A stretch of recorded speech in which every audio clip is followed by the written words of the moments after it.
Graça e paz, irmãos. Amém. Graça e paz para você também que está remotamente acompanhando este culto. Eu quero, nesta noite, fazer um convite a todos vocês para adorarem a Deus. Quero convidar vocês a adorar, a louvar ao nosso Deus.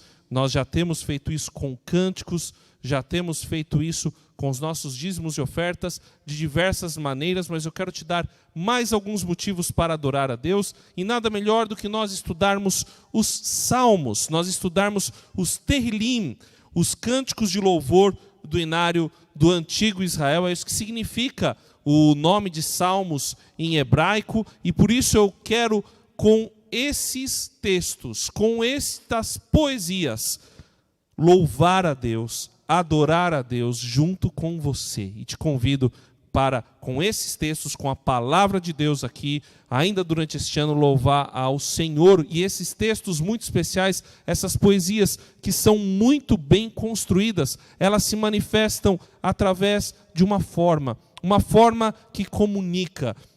Quando você lê uma poesia, você sente a sonoridade dela através das rimas, através do ritmo, através da maneira como ela é construída, a forma da poesia comunica. Isso também é verdade na poesia hebraica, mas ela funciona de uma maneira diferente. A gente até já falou sobre isso. A rima dela é uma rima de conteúdo, é aquilo que a gente chama de paralelismo.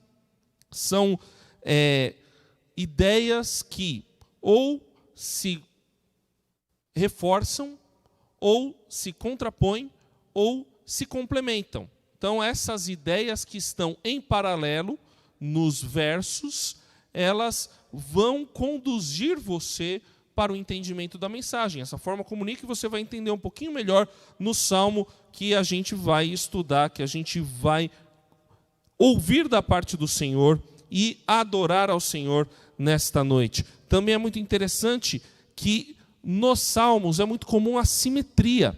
A simetria que ela é, quando você fala que algo é simétrico, é que você pode dividir no meio e as duas partes são iguais. Então isso acontece no livro de Salmos também.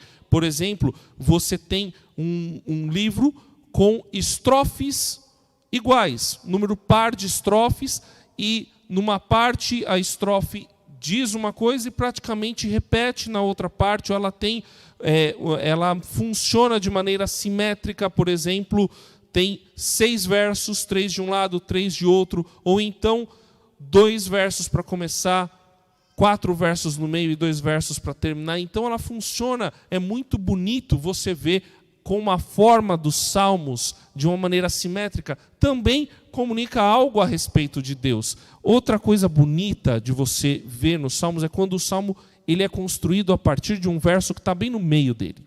Então, um exemplo disso são os Salmos 6 e 76. Se você abrir o Salmo 6, você vai ver que bem no meio dele tem um problema que o salmista viveu. E todo o resto do salmo, o versículo 6 aparece bem essa situação. E o resto do salmo ele é construído em torno dessa situação, dessa questão que é colocada ali pelo salmista. Então, é muito bonito você ver que há um verso que guia toda a construção da poesia, e isso acontece também no Salmo 76. Agora tem uma outra forma, que a gente ainda não citou aqui esse ano, que é o acróstico alfabético. Alguém sabe o que é um acróstico aqui? Já deve ter feito um acróstico na sua vida, ou visto algum acróstico na sua vida. Quando você pega uma palavra, e aí, por exemplo, a palavra pai, né? No Dia dos Pais a gente fala pai. Como vou construir um acróstico aqui? Pai. Paterno, amoroso e intenso. Então você tem a palavra pai, coloca assim, amoroso, paterno é uma redundância, né? Mas é um acróstico, você formou frases a partir das primeiras letras de uma palavra. E na poesia hebraica, na poesia antiga de uma maneira geral, é muito comum você construir acrósticos com as letras do alfabeto, ou utilizar o alfabeto como uma estrutura. Quer ver alguns exemplos sobre isso? Salmo 25, Salmo 37, Salmo 111 e o Salmo 119. O Salmo 119 é muito interessante, porque Salmo 119 são mais de 170 versos. Se eu não me engano, 176, é que eu sou de humanas, então eu erro a matemática. Só que ele é construído de 8 em 8. Olha a simetria surgindo. Então, de 8 em 8 versos, e cada verso de 8 em 8, ele começa com uma letra do alfabeto hebraico, e ele vai, Aleph, Beit, e etc., até chegar na última letra, que é o Tal, ou Tav. É o acróstico alfabético. Isso é muito comum na poesia antiga. Lamentações é construído desse jeito. E Salmo 119 também é construído dessa forma. Ou, às vezes, o pessoal pega... Quantas letras tem no alfabeto hebraico? E são só consoantes. São 22 letras no alfabeto hebraico. Então, o que o pessoal faz? 22 versos. Então, existem 2 salmos com 22 versos, Salmos 33 e o Salmo 103, porque eles utilizam essa estrutura de 22 letras do alfabeto hebraico. Eles não começam, cada verso não começa com a mesma letra, mas ele constrói com 22 versos a poesia, porque ele usa o alfabeto hebraico como uma estrutura para, a partir dela, construir algo. É como você pegar um soneto, por exemplo. Soneto na poesia, aqui poesia ocidental, poesia da língua portuguesa, você constrói com 2 quartetos e depois 2 terços. Você tem um conhecido mar português, ou o mar salgado, quanto do seu sal, são lágrimas de Portugal, que é de Fernando Pessoa. Você pega essa poesia, que é um soneto, primeira estrofe um quarteto, segunda estrofe outro quarteto, aí as 2 últimas estrofes, 2 terços, é um soneto. E aí você usa essa estrutura para poder construir uma coisa bonita. Mas eu gosto de pensar em algo que não é explícito, que eu não achei em comentário, que fui eu que pensei. Que a ideia de usar o alfabeto hebraico talvez traga uma ideia de plenitude, de algo completo. Como você falar de Ase. Então, eu tratei de algo de Ase, ou seja, tratei a completude de alguma coisa. O Salmo 119 é outro bom exemplo disso, porque ele trata sobre a palavra de Deus. E nos seus 176 versos, ele fala muito a respeito da palavra de Deus, da lei do Senhor, que é algo completo para a nossa vida. E aí, o salmo que nós temos hoje, ele é um salmo que, na minha opinião, ele traz plenamente algo a respeito das virtudes e de uma virtude divina muito específica. E ele faz parte de um tipo de salmo que é um hino às virtudes divinas, a quem Deus é. Como nós já dissemos, existem vários tipos de salmo. E entre esses tipos estão aqueles que destacam as características de Deus e o que o faz especial em relação a qualquer outro objeto ou ser que se candidate à adoração. Nós temos várias coisas que são candidatas à adoração. Nós temos outros deuses, outras concepções de Deus. Nós temos pessoas que se candidatam à adoração, sejam políticos, artistas, atletas, filósofos, estudiosos, pessoas que se candidatam à adoração. Nós temos coisas, times de futebol que se candidatam à adoração. Calhou que eu estou falando numa final, né? E depois de que um rival ganhou, mas tudo bem. Mas existe muita coisa. E veja, não tem problema gostar de futebol, assistir um filme, tem filme que se candidata à adoração, hobbies que se candidatam à adoração. Não tem problema você ter essas coisas, desde que elas não sejam o objeto da sua adoração, da sua dedicação última, do seu esforço maior da vida. Tudo ao nosso redor, de certa forma, se candidata à adoração, mas nada dessas coisas consegue preencher as características de Deus para ser adorado. E os salmos que exaltam as virtudes divinas procuram ressaltar as características de Deus que fazem com que ele seja digno de ser adorado e de ser exaltado. Elas louvam a majestade de Deus. Elas ressaltam o seu domínio e as suas obras com relação à humanidade. Ressaltam o seu amor e a sua bondade. Todos esses salmos, eles são um convite à adoração. E este salmo em especial, que fala muito ao meu coração, que ele é muito... Todo mundo tem o seu texto da Bíblia, que é o Xodó. É óbvio que toda a Escritura é inspirada por Deus e útil para o ensino, para a repreensão, para a correção e para a instrução da justiça, para que o homem de Deus seja apto e plenamente preparado para toda boa obra. 2 Timóteo 3, 16 a 17. No entanto, todo mundo tem aquele texto especial, e eu tenho este salmo como um salmo especial porque ele é um convite para adorar aquele que decidiu nos amar. É o Salmo 103. E é uma jesuscidência. Eu, quando falei, conversando com os pastores, olha, eu queria pregar em 2023 em Salmos. Todo mundo concordou? Eu falei, eu vou pregar no Salmo 103. Coloquei isso para mim. Aí a gente vai fazer o Cada Homem um Guerreiro, livro 4. E recentemente teve um capítulo inteiro sobre o Salmo 103. E é uma jesuscidência. Mas foi muito bom, porque ali eu já comecei a estudar, a me preparar, a relembrar por que eu gosto tanto desse salmo. Eu quero te convidar a adorar a Deus com este salmo. Eu acho que você vai se apaixonar por ele também, mas porque ele leva você a se apaixonar por esse Deus maravilhoso que decidiu nos amar. É um salmo davídico, da tradição do rei Davi, e é um salmo que vocês vão ver, que fala muito no nosso coração. Bendiga minha alma o Senhor, e tudo que há em mim, bendiga o seu santo nome.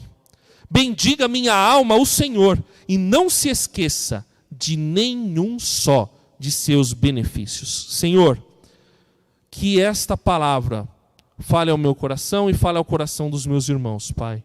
Que possamos aceitar o convite que o Senhor nos faz, porque o Senhor nos ama e não cansa de nos amar. Em nome de Jesus, amém.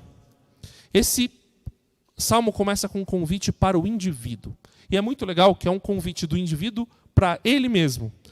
Bendizer ao Senhor. Ou seja, falar bem do Senhor.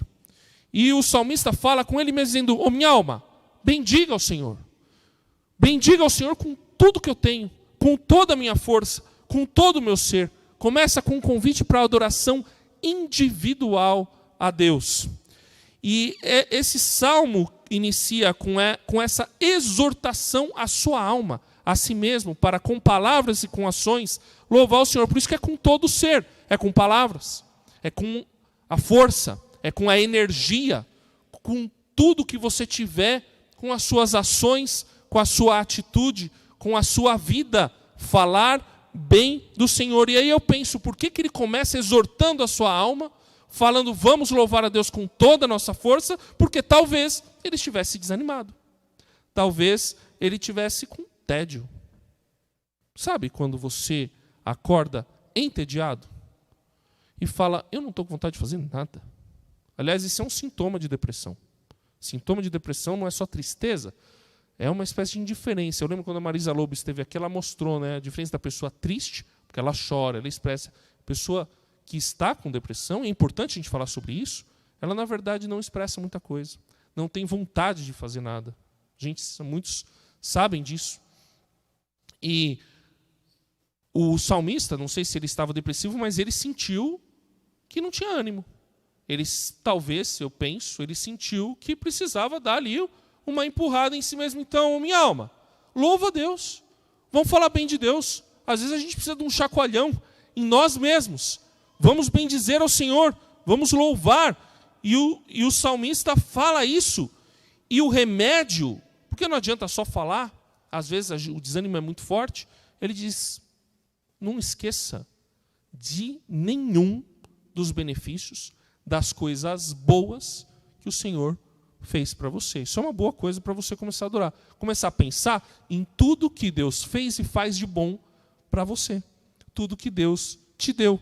Uma boa maneira de você começar uma oração é começar a agradecer por aquilo que você tem, por aquilo que o Senhor deu. E, independente da situação, a gente vai achar algo que o Senhor nos deu, ainda que seja o ar para respirar. A gente encontra algum motivo para agradecer ao Senhor. E o salmista, então, começa a lista de benefícios, de bênçãos, a partir daquilo que ele mesmo recebeu. Versículo 3. Ele é quem perdoa todas as suas iniquidades, quem cura todas as suas enfermidades, quem da cova redime a sua vida e coroa você de graça e misericórdia. É ele quem enche de bens a sua vida, de modo que a sua mocidade se renova como a da águia. Então ele lista aqui os benefícios pessoais que ele recebeu, e ele está falando com ele mesmo. Está falando com a alma dele. Presta atenção, alma. Você recebeu muita coisa. Presta atenção, André. Olha quantos presentes você recebeu. Ou aqui no caso, presta atenção, Davi. Olha quantas coisas Deus te deu. Primeiro, ele perdoou todos os seus pecados. Davi adulterou e matou no adultério. Depois de adulterar, ficou com a mulher, tentou esconder. Lê lá depois. Terrível. E aí, quando ele se toca, ele fala: pequei contra o Senhor, e é perdoado. Então, Davi sabia que Deus perdoa todos os pecados. Além disso, ele sabe que ele teve cura, que as suas doenças foram saradas e que Deus tem o poder para curar todas as doenças. Ele também sabe que uma situação de quase morte foi vencida, por isso que ele fala que ele redime a sua vida da cova. Então dá a entender que aqui houve uma situação de quase morte. Uma situação em que o salmista achou que ia morrer, que não ia dar mais. Então ele recorda: olha, alma, Deus já te salvou da morte. Deus já te livrou da pior coisa que pode acontecer com o ser humano. Então, bendiga ao Senhor. Ele lembra de duas palavras que são muito legais e importantes, que são coroadas no salmista, que são a graça, o favor imerecido, o presente, e a misericórdia. Ou seja, Deus deixou de aplicar a merecida pena, a merecida punição. Alguém já disse que graça é receber aquilo que eu não mereço. E misericórdia é não receber aquilo que eu mereço. E o salmista coloca as duas coisas. Ele te coroa, ele te veste, ele coloca em você graça, presentes, favor imerecido e misericórdia. Não te dá aquilo que você merece. Ele também enche de bens. Recebeu fartura, comida, moradia, prosperidade, venceu os inimigos, ganhou as batalhas, conquistou muita coisa, expandiu seu reino. E então, com isso tudo, ele sentiu que ele foi renovado. Os benefícios deram um novo fôlego de vida, apesar da idade avançada. É provável que o salmista tenha escrito isso com uma idade já mais avançada, e ele recebeu todos esses benefícios. E lembra da águia, que é um símbolo de força, de vitalidade, de resistência, de juventude. Quando você olha uma águia, bicho bonito, impressionante. Durante a pandemia apareceu uma no meu bloco, no meu prédio, e aí um dia a gente olhou pela janela, ela estava lá. Aliás, ela bateu na minha janela. Não sei se estava tentando pegar um passarinho, fiquei com medo, assim, ainda bem que estava fechado o vidro. Eu olhei aquele bicho enorme, grande. De repente ele voa de novo. E como é bonito você ver o voo da águia, a agilidade que ela tem. Ela tem esse símbolo de força, de juventude, de vigor, de vitalidade. Só que essas bênçãos não alcançam apenas o salmista. O Senhor faz justiça e julga todos os oprimidos. Manifestou os seus caminhos a Moisés e os seus feitos aos filhos de Israel. Então, depois de fazer o convite a bendizer e mostrar os motivos individuais para bendizer ao Senhor, ele passa para os benefícios coletivos. Aquilo que o povo de Deus experimenta da parte do Senhor. E a primeira coisa é a sua justiça. As ações de Deus são justas. As ações de Deus são corretas. Tudo que Deus faz é certo. É digno de confiança. Por isso que é justiça. Justiça de Deus que se manifesta ainda que haja ira, ainda que haja castigo, ainda que haja disciplina. Justiça que se manifesta no seu amor, na sua graça e na sua misericórdia. Em tudo que Deus faz, ele manifesta a sua justiça, o seu agir correto. E ele fez isso. Ele faz isso porque ele julga, ele defende, é a ideia, todos os oprimidos. Deus está do lado dos fracos. Deus está do lado daqueles que não têm como se defender. E no caso aqui, que o salmista está falando de Israel, ele está do lado do povo que era considerado mais fraco, que começou a sua vida como nômade, indo para um lugar, que é no caso de Abraão, que não sabia onde ia chegar. Depois passa por 400 anos de escravidão e tem que ser liberto milagrosamente e passa 40 anos no deserto. Povo oprimido, povo fraco.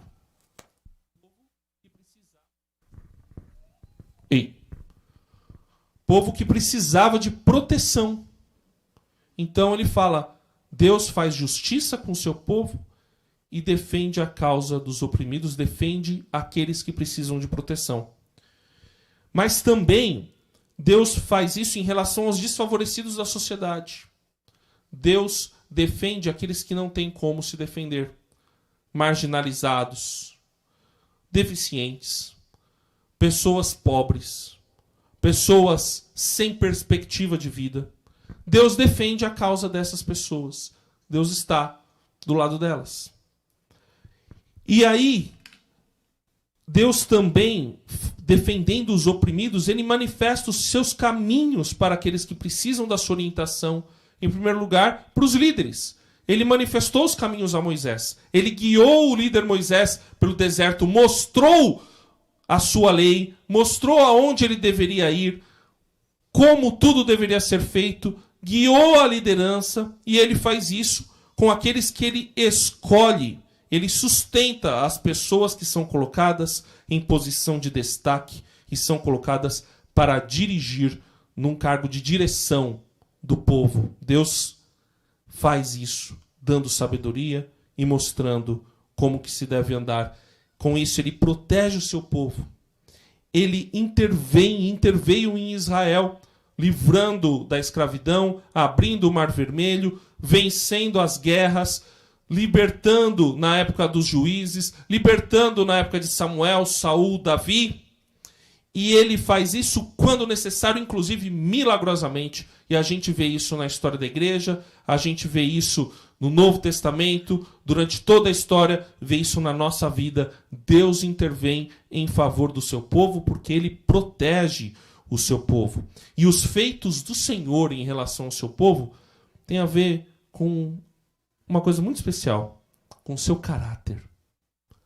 Deus faz isso porque é do seu caráter, é da sua essência fazer isso. Os feitos do Senhor se manifestam na maneira como ele trata o seu povo. O seu caráter se manifesta na maneira como ele trata o seu povo. E qual é o caráter de Deus? O Senhor é compassivo e misericordioso, muito paciente e cheio de amor. Não acusa sem cessar, nem fica irado para sempre. Não nos trata conforme os nossos pecados, nem nos retribui conforme as nossas iniquidades.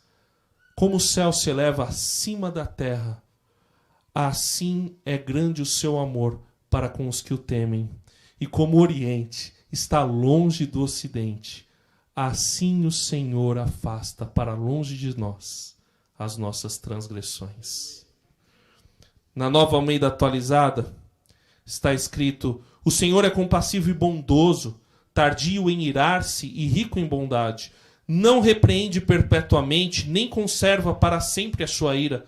Não nos trata segundo os nossos pecados, nem nos retribui conforme as nossas iniquidades. Pois quanto o céu se eleva acima da terra, assim é grande a sua misericórdia para com os que o temem. Quanto o Oriente está longe do Ocidente, assim ele afasta de nós as nossas transgressões. Eu fiquei com dificuldade de pensar em alguma coisa para falar, porque eu acho que é tão autoexplicativo. A misericórdia, a bondade, o amor de Deus são incalculáveis. Não dá para calcular. Por isso que, no caso do Cada Homem um Guerreiro, e eu acho que isso deve se estender a todo mundo, o Salmo 103 foi usado para que o homem possa adorar a Deus, lembrando-se do seu caráter, lembrando de quem Deus é. E ele é compassivo e misericordioso, cheio de amor, cheio de bondade. Se conhecemos de verdade quem é Deus, Isso deve ter um impacto em toda a nossa vida. Isso deve ter impacto na maneira como a gente se relaciona com Ele. Porque se Ele é bondoso e misericordioso, se Ele afasta para longe de nós as nossas transgressões, eu quero esse Deus. Eu quero correr para Ele. Se Ele não nos acusa sem cessar, eu tenho liberdade com Ele. Mas eu também lembro que eu sou pecador. E porque Ele não me acusa sem cessar, eu também não vou acusar o outro sem cessar. Eu também não vou me ressentir para sempre, porque Ele não se ressente de mim. Se Ele é desse jeito, como nós podemos ser tristes e pesados com Deus que não nos trata conforme os nossos pecados? Como permitimos que o rancor tome conta do nosso coração quando temos um Deus que não nos acusa para sempre? Por isso, o convite para a adoração é para que você olhe para Deus e permita que a graça, a misericórdia, a compaixão, a bondade e o amor de Deus transformem a sua vida, transformem a minha vida. Adore a Deus, irmão. Adora porque Ele é bom, porque Ele te ama. Ele ama o seu povo. Ele amou Israel. Ele amou a igreja. Ele ama a igreja. E Ele amará para sempre. Por isso, ouvindo sobre o caráter de Deus, nossa atitude deve ser de profundo temor. Entender e sentir e receber esse convite para adoração é algo muito especial. Por isso, quando a gente recebe e a gente entende diante de quem que a gente está, e como esse texto revela quem Deus é, eu acho que não tem outra atitude a não ser se render a Ele. Saber quem Deus é, entender de fato a sua essência, derruba as barreiras para a gente se achegar diante de Deus. Qual pecado você comete? Você é viciado em pornografia? Deus perdoa. Você é adúltero? Deus perdoa. Você já cometeu algum tipo de abuso, seja ele qual for? Deus perdoa. Você mente? Deus perdoa. Sua boca é um lixo? Fala palavrão? Deus perdoa. Você já roubou? Você já sonegou o imposto de renda? Deus perdoa. Você tem problema com a ira? Odeia? Não pode acontecer algo de errado que você chuta o pedestal do microfone? Deus perdoa. Qual é o pecado? Alguém arrisca em falar mais algum que eu esqueci? Como é que é? É melhor não falar. Mas Deus perdoa. Só tem um pecado que Ele não perdoa. Que é aquele que não está sentindo nada enquanto lê esse salmo. E aí esse tem o que fazer. Que é o pecado. Esse é a blasfêmia contra o Espírito Santo. É você não sentir nada. Não ter nada quando Jesus se manifesta para a pessoa. Inclusive blasfemar, como os fariseus fizeram. Não, isso mostrou ali Deus, Jesus, mostrou que era Deus, tirou um demônio do corpo do outro, e eles falaram, não, você faz isso pelo poder dos demônios. Aí não dá. Quer dizer, não tem uma parede intransponível de chumbo ali. Mas se você sente inclusive temor quando eu falo do pecado que não tem perdão, irmão, relaxa que você não cometeu esse pecado. Qualquer pecado que você cometeu, Deus perdoa. Posso te falar? Ele já perdoou. Talvez quem não tenha se perdoado tenha sido você. Por isso, qual foi o pecado que você cometeu? Perdoe-se, porque Deus já te perdoou. Ele é compassivo e misericordioso.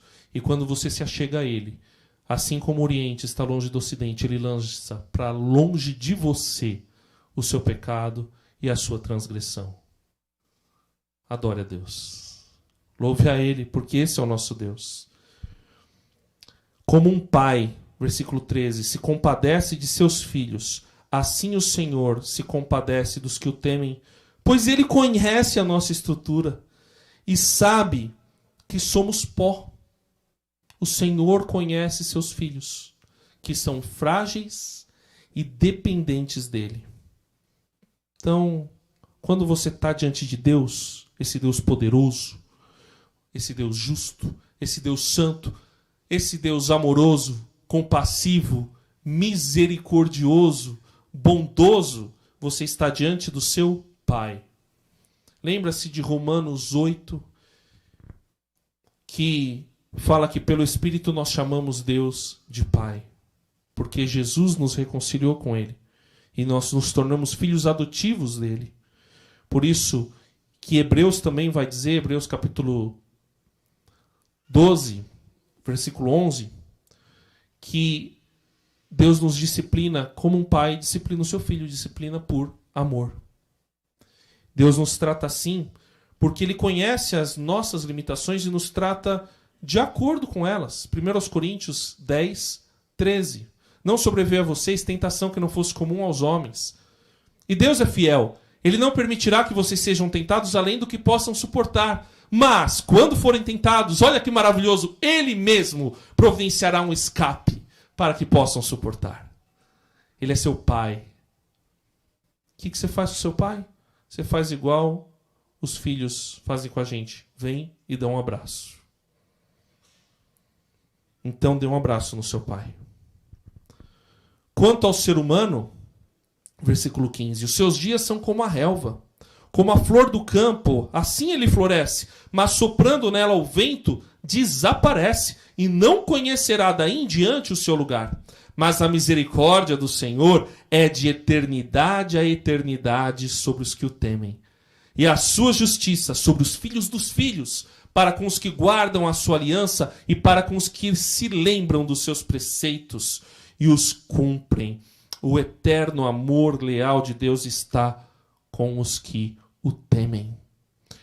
Porque a palavra misericórdia aqui, ela é o hesed. Uma tradução muito boa é amor leal. Amor que não se cansa. Amor que está sempre do lado. Esse é o amor de Deus. E olha como esse amor leal é impressionante. Primeiro ele mostra pra gente que a vida humana é breve. A gente, se você lembra da última pregação, se não, dá uma olhada no YouTube, no podcast. A vida humana, ela passa rapidinho. Para Deus, 1000 anos são nada, mas para a gente, 80 anos é uma vida inteira, muito bem vivida, inclusive. Mas para Deus ela é breve. E é breve como a flor do campo que floresce murcha. Só que, olha o contraste, a vida humana é breve, mas a misericórdia de Deus, o amor leal de Deus é eterno. O amor leal de Deus não teve começo. O amor leal de Deus não terá fim. E Ele sabe que você é passageiro. Ele sabe que nós somos perecíveis. Mas o amor leal dele dura para sempre. Não tem prazo de validade. Por isso, o alvo de Deus são aqueles que o temem, que ouvem essas palavras e que se achegam diante de Deus.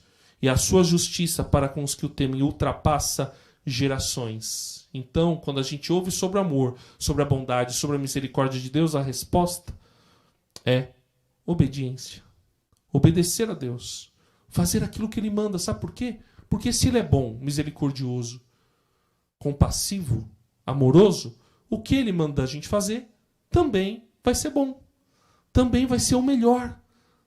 Então, obedecer a Deus, conhecendo o seu caráter, torna-se algo natural. Pode não ser fácil, mas é natural. Você pensa mais antes de cometer erros, antes de cometer pecados, antes de não fazer a vontade de Deus. Porque você recebeu um amor tão profundo e você fala, eu não posso decepcionar esse Deus. Sabe quando você recebe o amor de alguém, você fala, eu não posso decepcionar essa pessoa. É assim com Deus, eu não posso decepcionar esse Deus. E não posso decepcioná-lo, porque no versículo 19 nos diz, nos céus o Senhor estabeleceu o seu trono, e o seu reino domina sobre tudo.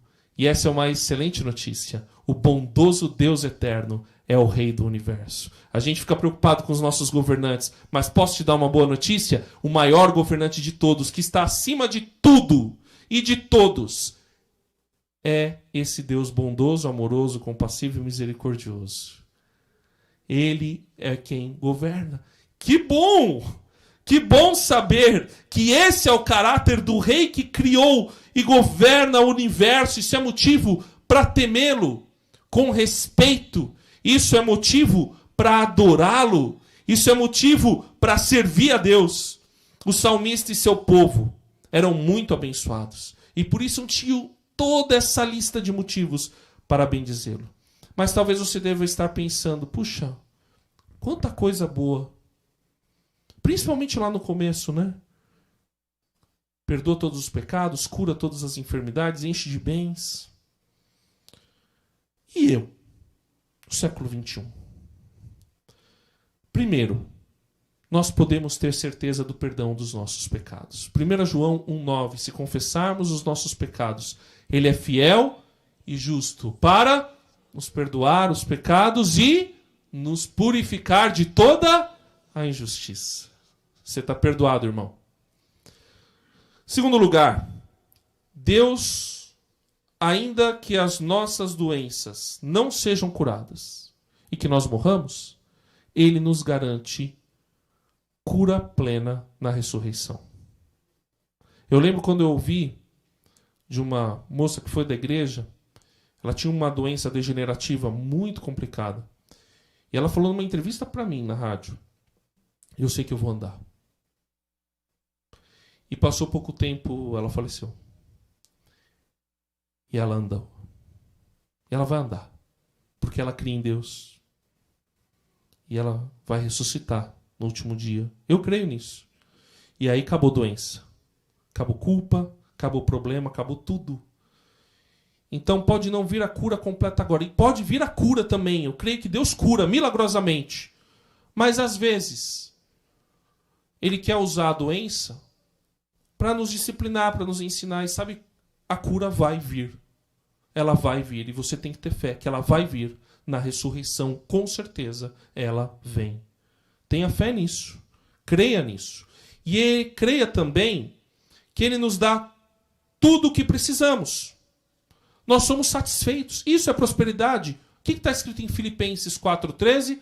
Posso todas as coisas naquele que me fortalece. Mas o que fala no 12? Como é que é? Aprendi. E antes ele fala até, sei o que é ter fartura, sei o que é passar necessidade. Aprendi a estar contente em toda e qualquer situação. Posso todas as coisas naquele que me fortalece. Independente da situação, você pode passar por ela, porque quem te fortalece, tudo que você precisa, está em Deus, e Ele não vai deixar faltar nada do que você precisa. E com Ele, nós somos renovados para continuarmos vivendo até quando Ele quiser. Em Lucas 21, de 18 a 19, está escrito, contudo, nenhum fio de cabelo da cabeça de vocês se perderá. É perseverando que vocês obterão a vida. E Jesus aqui está falando de perseguição. Não temam a perseguição. Não temam o mal injusto que vem contra vocês. Nenhum fio de cabelo da nossa cabeça cai, se o Senhor não permitir. Ele é bondoso. Ele é misericordioso. Ele é compassivo. Ele é cheio de amor. Por isso que esse convite que começou para a própria alma, que começou falando dos benefícios individuais, mas foi passando para o coletivo, ele se estende para todo mundo. Ele se estende para mim e para você. Ele se estende para pessoas de todas as épocas. O convite está de pé para todos os seres criados, inclusive os seres celestiais, para todos aqueles que o servem e para toda a natureza. E aí a pergunta que deve vir, puxa, mas por que convite à adoração é tão importante? Se você consegue adorar a Deus de coração, você sabe que adorar a Deus é muito bom. O convite à adoração é essencial. E sabe por quê? Se você hoje, louvando a Deus, cantando, pôde prestar bem atenção, você não sentiu vontade de pecar. Quando nós adoramos a Deus, pensando no seu caráter bondoso, misericordioso e no seu amor leal, nós somos afastados do nosso pecado. A gente não sente vontade porque o pecado é sujo. Ele é bom, é prazeroso, mas é um prazer efêmero que passa. Quando a gente adora a Deus, a gente tem um prazer eterno que fica para sempre. A gente tem contato com a eternidade e por isso a gente não quer aquilo que é efêmero e aquilo que é passageiro. Ao adorar, perdemos a vontade de pecar. Por isso eu quero chamar o grupo de louvor através dos cânticos aqui na frente. E eu quero que fique de pé esse convite para você. Entendendo quem é Deus, conhecendo o caráter dele, conhecendo quem ele é e o que ele quer para você, eu quero te convidar a adorar a Deus de todo o coração, de toda a alma, com todas as suas forças e com toda a sua energia, não só hoje, não só agora, mas por toda a sua vida. Eu te convido a louvar e a adorar a Deus. E eu te convido agora para que você fique de pé para adorar o bondoso e majestoso Rei do Universo, o Senhor das nossas vidas, aquele que não cansa de nos amar. Diga comigo o final desse salmo. Bendigam o Senhor, os seus anjos valorosos em poder, que executam as suas ordens e lhe obedecem à palavra. Bendigam o Senhor, todos os seus exércitos, ministros seus que fazem a sua vontade. Bendigam o Senhor, todas as suas obras, em todos os lugares do seu domínio. Bendiga a minha alma o Senhor. Aleluia. Amém? Amém? Quero que você feche seus olhos. Se alguém aqui quer adorar a Deus de verdade, mas está se sentindo fraco e sujo, pecador, eu quero te convidar a fazer uma oração comigo. Senhor meu Deus, eu sinto que eu não mereço esse amor tão grande. Eu estou constrangido com esse amor. Eu estou me sentindo muito mal, muito ruim. Mas eu quero agora receber o seu amor. Eu recebo o seu perdão. Eu recebo a sua misericórdia. E eu recebo Jesus como único e verdadeiro Salvador da minha vida. E em nome de Jesus eu oro. Amém. Todos de olhos fechados, aqueles que já têm Jesus em oração. Alguém aqui fez esta oração pela primeira vez na sua vida? Peço que apenas o pessoal do evangelismo olhe. Se você fez essa oração pela primeira vez na sua vida, levante a sua mão. Você fez essa oração pela primeira vez na sua vida? Amém. Você fez essa oração pela primeira vez na sua vida? Levante, fique com a sua mão levantada. Amém, amém. Fique com a sua mão levantada. Se você estava se sentindo distante dos caminhos de Deus, eu também quero te convidar a levantar a sua mão. Se você quer se reconciliar com Deus, eu te convido a levantar a sua mão. Levante a sua mão, amém. Amém. Senhor, o Senhor vê as mãos que estão levantadas e que se rendem ao Senhor, ao seu amor, à sua bondade e à sua misericórdia, Pai. E que eles sintam agora o teu amor, a tua graça e a tua paz. Em nome de Jesus, todos nós estamos aqui porque nós desejamos louvar o Senhor, porque nós queremos adorar ao Senhor, porque nós queremos ser afastados do mal, do pecado e das coisas ruins que tentam nos envolver, Pai. Queremos adorar ao Senhor, ter uma vida santa, pura e bonita para o Senhor, Pai. E em nome de Jesus nós oramos. Amém.